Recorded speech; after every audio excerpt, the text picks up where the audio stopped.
पर्यावरण संरक्षण सबकी जिम्मेदारी। कोठार पंचायत की तत्वाधान में पर्यावरण संरक्षण से हमारा तात्पर्य यह है कि हमारे आसपास का वातावरण शुद्ध रहे। उपखंड बाली क्षेत्र कोठार में पर्यावरण संरक्षण। ग्राम पंचायत कोठार तत्वाधान में हमारा तात्पर्य यह है कि हमारे आसपास का वातावरण, पेड़ पौधे, पशु पक्षी, हवा, पानी अर्थात संपूर्ण प्रकृति, चाहे वह जड़ हो या चेतन, मनुष्य का प्रकृति से गहरा संबंध रहा है। या हम ये भी कह सकते हैं कि प्रकृति और मनुष्य एक दूसरे के पूरक हैं।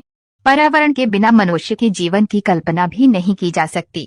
हम सब आजकल अपने आसपास देख रहे हैं, अपने बड़े बड़े शहरों में देखते हैं कि आधुनिक जीवन की आपाधापी ने लोगों के पास हंसने मुस्कुराने का भी समय नहीं छोड़ा है। कारण केवल एक ही है, हमने प्रकृति का शोषण किया है। दोहन नहीं। आप पहाड़ों में घूमने जाते होंगे, पहाड़ों में आपको क्या मिलता है? नदी नाले, बहती हुई नदियाँ, कल कल करते पक्षी, पेड़ पौधे, बर्फ से लिपटी हुई पहाड़ियों की चोटियां, पक्षियों की चहचहाहट, शुद्ध वातावरण। इसको देखकर आपका मन स्वतः ही प्रफुल्लित हो जाता है। रिपोर्ट डी के देवासी जानकारी देते हुए प्रकृति की संरक्षण, पर्यावरण संरक्षण की पर्यावरण संरक्षण का उतना ही महत्व बताया। मौके पर उपस्थिति मनरेगा टेक्निकल अधिकारी किरणपुरी गोस्वामी, कोठार सरपंच प्रतिनिधि थानाराम प्रजापत, प्रधानाचार्य सांकलाराम मारो, मानसिंह सोलंकी, दुर्गा शंकर गोचर, जयप्रकाश कुमावत, विकास गरासिया सहित समस्त स्टाफ में विद्यार्थी ने पौधों को बहुउपयोगी बताते हुए अपने बच्चों की तरह सहेजने की शिक्षा देते हैं। द्वारा पौधों को बहुउपयोगी बताते हुए जितना मानव जीवन का, इसके लिए